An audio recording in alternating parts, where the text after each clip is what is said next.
Hello there. So we were talking about the book of Exodus, and I think it's important to remember that anytime we get into the Word, anytime that we study the Word, we need to be praying for the Holy Spirit's guidance in the Word, because He's the one that's going to teach us. He's our teacher, and He will teach us. And I've been keeping journals for about 26 years now, and it's amazing to me to look back and see what God has done. And when I've prayed for things, even if His answer was no, or wait, or just seeing how long it takes, it can take years. It can take decades. I know that there's a church in California that I love that has been praying for the ability to house the homeless, and they're finally being able to do that now after 30 years. It's a great thing. So you don't know when God is going to answer your prayer. You don't know how He's going to answer your prayer, but He will answer your prayer. Just pray of faith. Exodus gives us a lot in the latter half of the book. Really, a lot of people kind of tune out, and really deserves a lot more study than I have time here in this series of videos that I'm doing.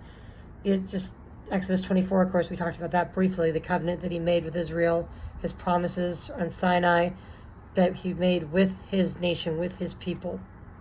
And then chapter 25 is all the supplies and directions to make this tabernacle, to make this building that would house the tabernacle, would house the Ark of the Covenant, would house all of the holy vessels of the Lord, where the priests would do their sacrificing. And all those sacrifices and all the feasts and everything that would point, of course, to Jesus Christ, would point to the Messiah, would point to all of that.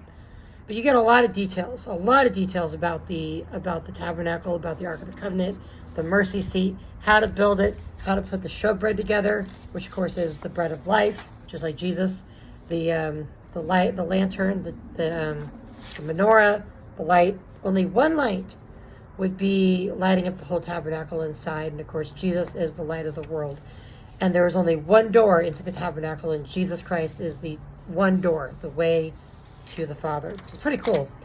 Chapter 26, talking about the coverings of the tabernacle itself, how it be covered in goat's hair, ram skin dyed red, badger skin. The inside would be gorgeous, beautiful, and only really the priests would see the inside, those who are doing the sacrificing. On the outside, though, it would just look like a plain old building, not really that exciting to look at, not all that important to people if they were just looking at it from the outside. Obviously, it was important to Israel, but just saying, it wasn't like the grandest tabernacle, beautiful thing that you would imagine seeing, but it didn't matter. Just like Jesus, when He came, didn't come as some amazingly talented, handsome leader that everyone would just flock to. He had the appearance of just anyone, just an everyman. And that's how He came. Chapter 27 talks about the altar of burnt offerings, the courtyard, the gate. Chapter 28 is a big, long list of how the garments should be made for the high priest. The high priest that would be over all the priests, over all the important things. The ephod, the breastplate, the robe, the turban, the tunic, all of the stuff that was important for the high priest and the priest's sons. Aaron would be the high priest and his sons going forth.